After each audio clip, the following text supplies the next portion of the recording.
you're more of a creature of the House than the Senate, but you understand all of this.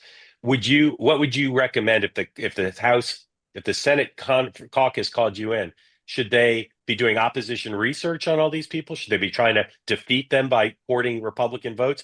What's the right posture towards these nominees?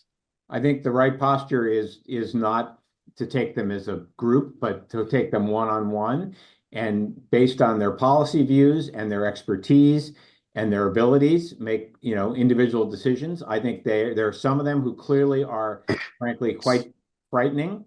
I would put Matt Gaetz as Attorney General as a pretty frightening prospect.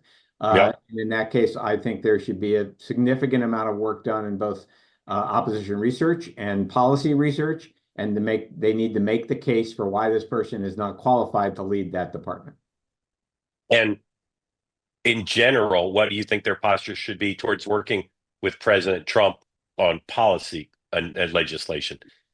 Is that also case by case?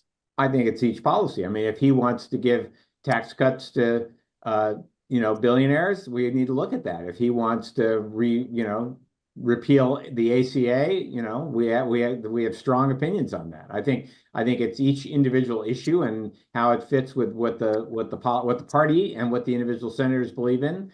I don't think you should start with the position that we're against everything he tries to do. I mean, so far, everything he's talked about, I would be against. Would I be against Marco Rubio being Secretary of State? No. And you saw Mark Warner today came out and thought, while I don't agree with him and everything, he certainly is qualified to be Secretary of State. Matt Gaetz is not qualified to be Attorney General. How about Kristi Nome, Homeland Security?